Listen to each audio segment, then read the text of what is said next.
Yes, सुनिए, application of electrochemistry आपको बता रहे थे। नंबर 1 मैंने आपको बता दिया था कल, और अब देखिए नंबर 2 वाला, relative strength of reducing power and oxidising power. Number 2 होता है आपके पास में यहां पर पे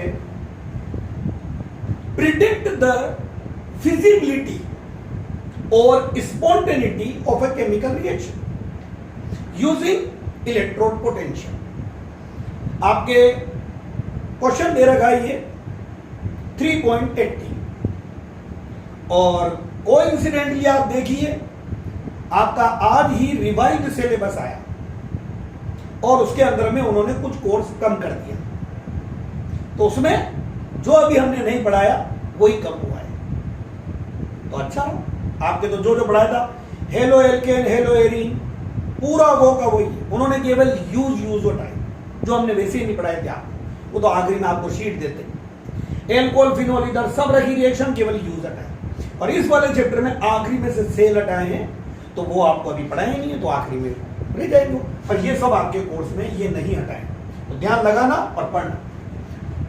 तो नंबर 2 पे प्रिडिक्ट द स्पॉन्टेनिटी और feasibility of a chemical reaction by using electrode potential. ये सेकंड एप्लीकेशन है, आप बता सकते हो कि इनके बीच में रिएक्शन फिजिबल होगी कि नहीं होगी। क्वेश्चन हो गया ये, आप बुक सबके पास है, नहीं है तो परचेज करो, बुक अलग से प्रिंट होकर के नहीं आएगी, यही है तो बुक आपको यही लेनी है, और कोर्स कम हो गया तो उसमें क्वेश्चन है 3.80। देखिए बेटा, क्वेश्चन मैंने बोल ही दिया, प्रिडिक्ट द फिजिबिलिटी और spontaneity of the reaction using electrode potential. 3.18 का फर्स्ट वाला आपको दिया, और आपको दिया यहां पर पे Fe+3 एंड I-। ये आपको रिएक्टेंट दिए हैं, समझना, ध्यान लगाना, बहुत इजी टॉपिक है, 1 मिनट में समझ में आएगा अगर आप दिमाग लगा रहे हो तो। इन दोनों रिएक्टेंट के बीच में रिएक्शन होगी कि नहीं होगी आपको चेक करना है। गिवन इलेक्ट्रोड पोटेंशियल आपको दिया जाएगा E, Fe+3 to Fe+2, ये आपको दिया प्लस 0.77 वोल्ट, ये देगा आपको E I2 to I-, reduction potential देना 0 से माइनस, अच्छा बोले ये वाला जो भी दिया उसने यहां दिया 0.54 वोल्ट। सबसे पहले आपको लिखनी है रिएक्शन, आंसर बता रहा हूं मैं, और देखिए भैया इस क्वेश्चन के अंदर में 5 केस दे रखे हैं, 2 मैं करवा देता हूं, बाकी 3 आप खुद करोगे घर पे बैठे, होमवर्क होगा वो आपका, असाइनमेंट। तो रिएक्शन रिएक्टेंट आपको दे रखे Fe+3 एंड I-। प्रोडक्ट आपको लिखने, तो लिख सकते हो इनको देख करके।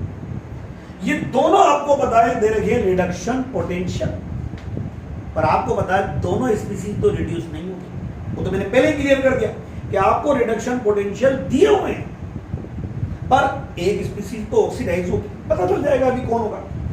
जिसकी वैल्यू कम है, जो ऊपर है, वो ऑक्सीडाइज होगा। देखते यहां पर देखिए क्या होगा, Fe+3 जाएगा Fe+2 में, तो ये तो Fe+2 में जाएगा, और I- जाएगा I2 में। एक अगर इधर गया है रिड्यूस, तो एक इधर जाएगा नेचुरल, क्योंकि आपको दोनों रिडक्शन पोटेंशियल दिए। मेरी बात देख लो, मैं चिल्ला चिल्ला के बताऊं, पोटेंशियल दोनों रिडक्शन है और दोनों रिड्यूस तो हो नहीं सकते। एक रिड्यूस हुआ, एक रिड्यूस, तो एक ऑक्सीडाइज। देखो रिएक्शन लिखना आ गया, यानी I- जाएगा I2। अब रिएक्शन लिख दोगे ये लो और ये +3 to +2 जा रहा है, decrease in oxidation number, reduction, that mean it behave as cathode. -1 2 जा रहा है 0, -1 2 जा रहा है 0, increase in oxidation number, that mean oxidation, तो ये होगा NO। और आप सेल जो बना, रिएक्शन जो बनी, उसका EMF निकालिए, और सबको EMF निकालना होता है, E cathode minus E anode. बोलिए भाई सेल का EMF क्या है?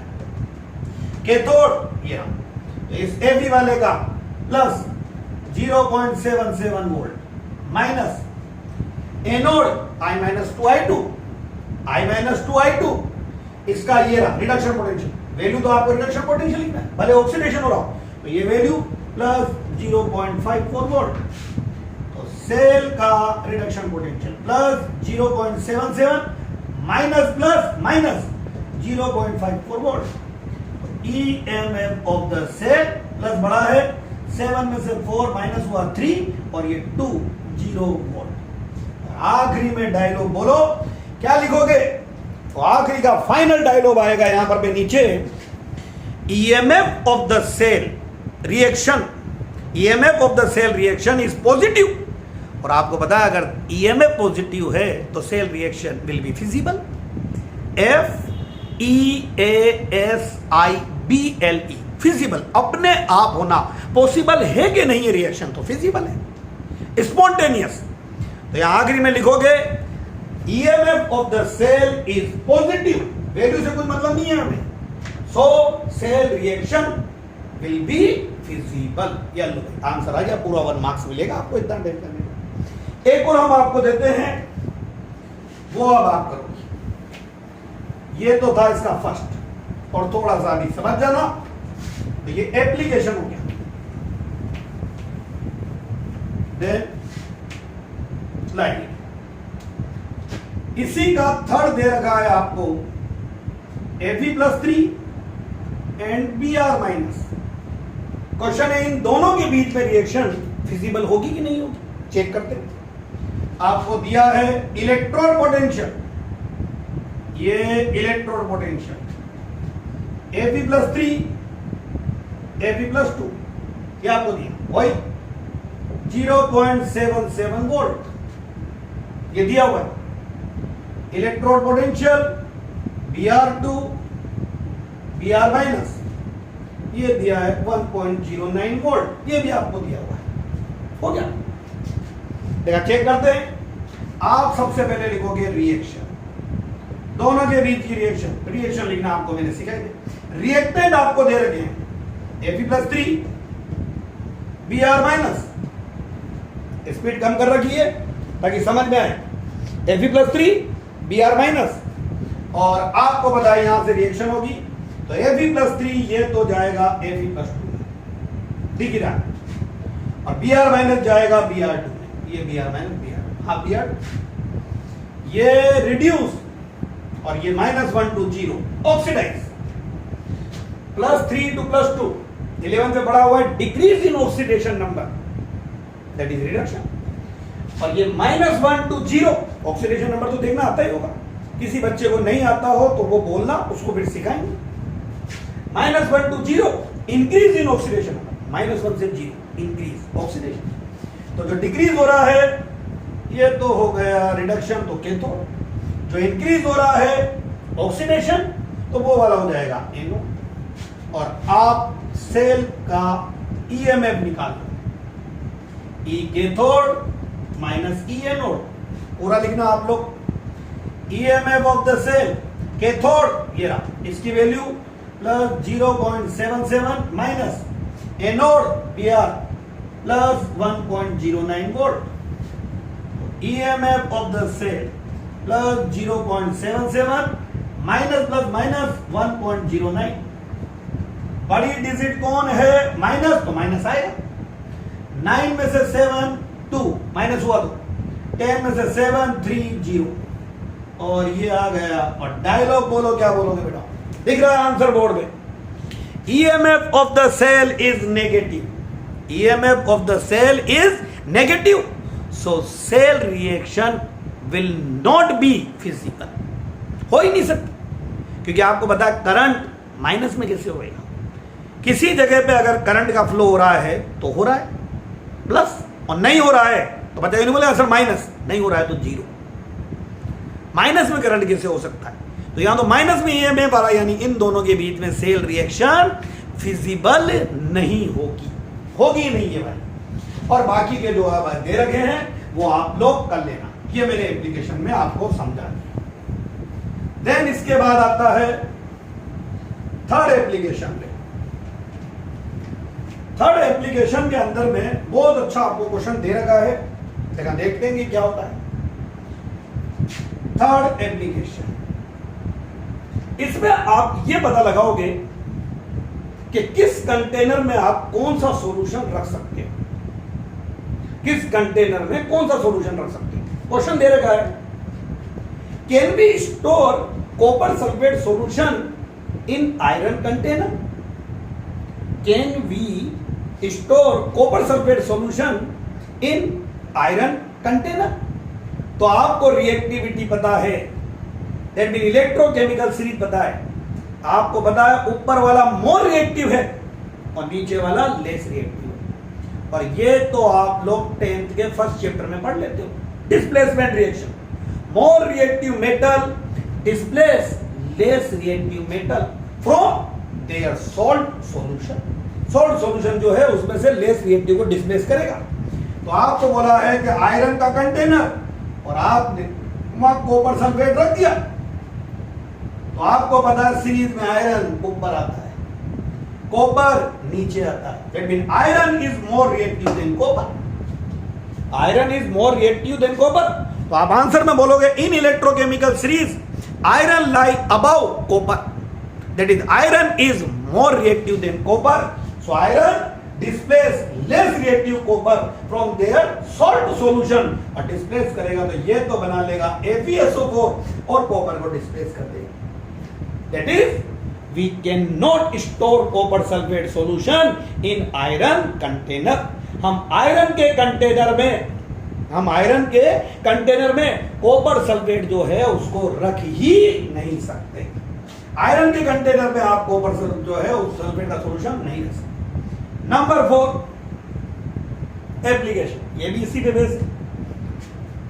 Which metal displace hydrogen from acid, कौन से मेटल ऐसे हैं जो एसिड में से हाइड्रोजन को डिस्प्लेस कर देते, जो हाइड्रोजन से मोर रिएक्टिव होंगे। बच्चा ऐसा बोलता है तोते की तरह से, अगर कंसेप्ट समझ में आ गया। Sir in electrochemical series metals elements which lie above hydrogen in series are more reactive than hydrogen, और more reactive है तो एसिड में से अगर आप देखोगे तो हाइड्रोजन को डिस्प्लेस कर। जिंक आप एसिड में डालो हाइड्रोजन डिस्प्लेस कर दे, but metals which lie below hydrogen in electrochemical series are less reactive than hydrogen, do not displace hydrogen from acid. Acid में से हाइड्रोजन डिस्प्लेस नहीं करेगी। कॉपर सल्फेट का सॉल्यूशन में बेटा सॉरी H2SO4 है, एसिड लेना है H2SO4, आपने जिंक पीस डाल दिया, हाइड्रोजन ही बोल, zinc is more reactive then hydrogen, displace कर दे। अब बच्चा बोले सर मैं कॉपर डाल दूं वहां पे, डाल दो, कॉपर तो हाइड्रोजन से नीचे आ रहा है, वो हाइड्रोजन डिस्प्लेस नहीं करेगा। तो आप ये भी पता लगा सकते हो कि which metal displace hydrogen from acid and which metal do not displace hydrogen from acid। Zinc H2SO4 में अगर आप डालोगे इजीली जिंक सल्फेट बनेगा और कौन सी गैस निकलेगी, हाइड्रोजन।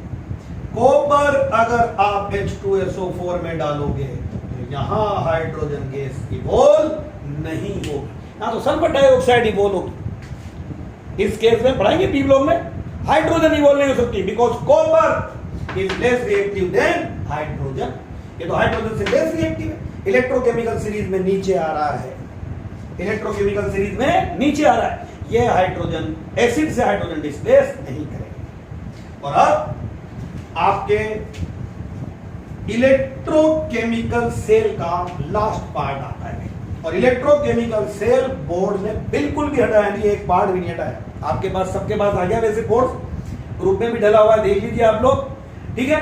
तो उसके अंदर में आप देखोगे जितना उन्होंने हटाया है सारा इलेक्ट्रोलाइटिक सेल हटाया, जो अब इसके बाद पढ़ाने थे आपको पता है चैप्टर के 2 पार्ट है, याद करना डे 1 की वीडियो से, फिर से याद है बच्चे वीडियो देख रहे हैं, आ रही है रिपोर्ट। सेल बता दिया, type of cell 2, electrolytic and electrochemical. देखो कोइंसिडेंट कितना बढ़िया बेटा, मैंने पहले इलेक्ट्रोलाइटिक सेल नहीं लिया, पहले इलेक्ट्रोकेमिकल ही लिया। तो इलेक्ट्रोकेमिकल सेल पूरा बड़ा, एक हेडिंग ले लीजिए, वो बढ़ा रहे हैं अभी आप। इलेक्ट्रोलाइटिक में से बहुत सारा उन्होंने हटा दिया, लॉज ऑफ इलेक्ट्रोलाइसिस ये हटा दिया उन्होंने, बढ़िया, आपके थोड़ा सा कोर्स कम हो गया।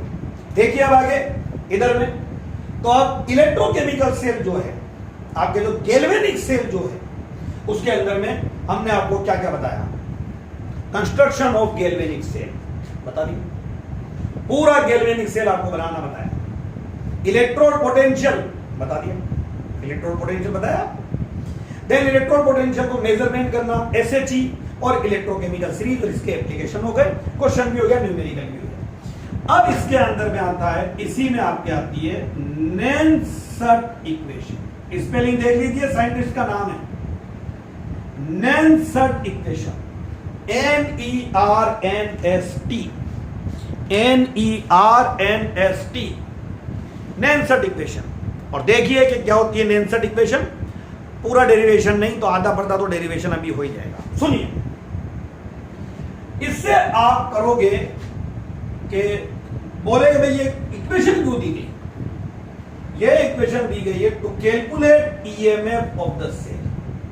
सेल का ईएमएफ कैलकुलेट करना है, तब आपको ये दी जाएगी ईएमएफ, इलेक्ट्रोमोटिव फोर्स। तो बच्चा बोलेगा कि सर ईएमएफ के लिए तो आपने इक्वेशन पहले दे दी मुझे, क्या ई के थोड़ माइनस ई है, और वो ईएमएफ नहीं है, वो है स्टैंडर्ड ईएमएफ।